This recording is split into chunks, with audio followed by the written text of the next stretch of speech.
Picture this. It's 1993. A booth in a Denny's diner in San Jose, California. 3 engineers, Jensen Huang, Chris Malachowski, and Curtis Preem, are sketching out a wild idea on a napkin. Their vision? To revolutionize computing by creating specialized chips for 3D graphics. That humble diner meeting was the birthplace of a company that would one day be worth trillions, NVIDIA. Their journey, however, was anything but a straight line to success. The company's name, NVIDIA, comes from the Latin word invidia, meaning envy, a bold choice for a startup. Their first product, the NV1, released in 1995, was a commercial failure. It was an ambitious chip that tried to do everything: graphics, audio, and even a game controller port for Sega Saturn pads. But the market wasn't ready, and the industry was moving in a different direction. NVIDIA was on the brink of collapse, forced to lay off nearly half its staff. It was a brutal lesson in market timing and focus. But Jensen and his team didn't give up. They went back to the drawing board, focusing on one thing: creating the best possible 3D graphics processor. In 1997, they released the Riva 128. This chip was a game changer. It was powerful, affordable, and it flew off the shelves. It saved the company and put NVIDIA on the map. 2 years later, in 1999, they did something truly revolutionary. They coined the term GPU, or Graphics Processing Unit, with the release of the GeForce 256. This wasn't just a marketing gimmick. It defined a new category of processor, one dedicated to handling the complex calculations needed for realistic graphics, freeing up the computer's main CPU. This single move defined their entire future. With the GPU established, NVIDIA began building what investors call strategic moats, defensive walls around its business. The first and most important moat was CUDA, launched in 2006. CUDA stands for Compute Unified Device Architecture. It was a programming platform that unlocked the massive parallel processing power of NVIDIA's GPUs for tasks beyond graphics. Suddenly, scientists, researchers, and developers could use GPUs to accelerate complex simulations and calculations at a fraction of the cost of traditional supercomputers.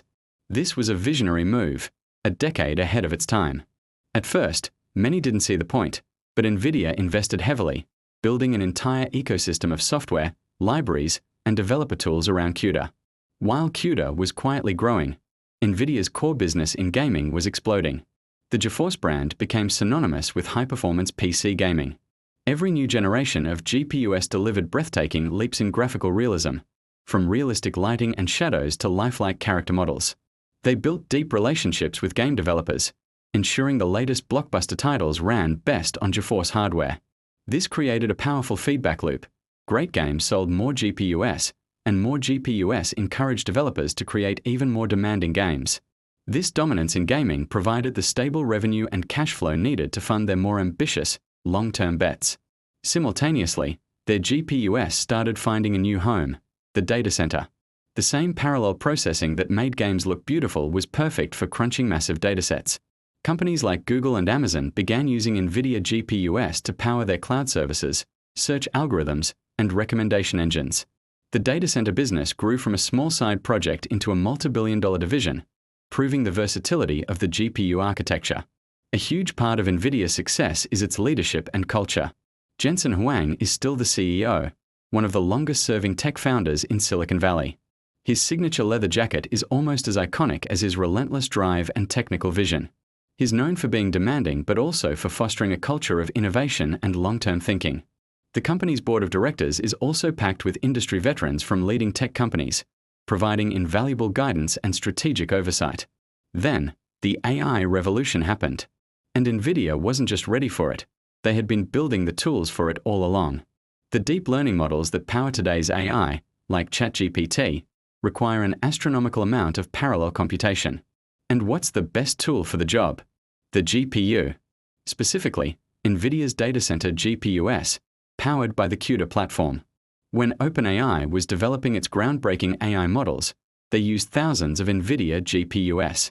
The launch of the A100 chip in 2020, followed by the even more powerful H100, was like pouring gasoline on the AI fire. These weren't just graphics cards anymore.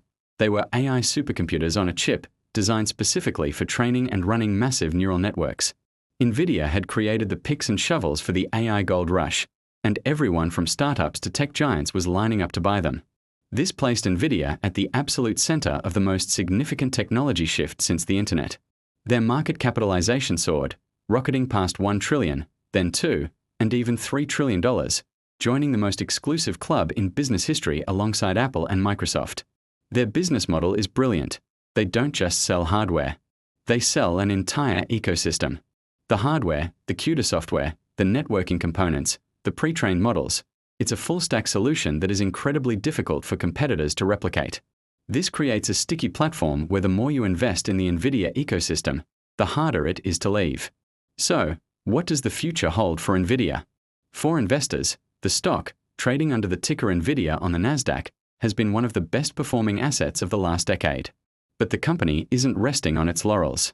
Jensen Huang is already talking about the next waves of computing. One major focus is the Omniverse, a platform for building and operating metaverse applications. Think of it as a real-time 3D simulation and collaboration platform, a digital twin of the real world. Industries can use it to design factories, simulate new products, or train robots in a virtual environment before deploying them in reality. This ties directly into another key area: robotics. NVIDIA's Jetson and Thor platforms are designed to be the brains for autonomous machines, from delivery drones to humanoid robots. The core strategy remains the same: identify a computationally intensive problem, build the best hardware to solve it, and wrap it in a software ecosystem that makes it indispensable. From gaming to AI, and now to robotics and the Omniverse, NVIDIA continues to execute this playbook flawlessly. From a napkin sketch at a Denny's to a $3 trillion Titan powering the future of technology, the NVIDIA story is a masterclass in vision, resilience, and long-term strategy. They didn't just ride the wave of AI, they built the surfboard. And as technology continues to evolve, it's a safe bet that NVIDIA will be at the very heart of it, shaping the world of tomorrow. Thanks so much for watching. If you found this story as fascinating as I did, make sure to like this video and subscribe for more deep dives into the companies and technologies changing our world. See you in the next one.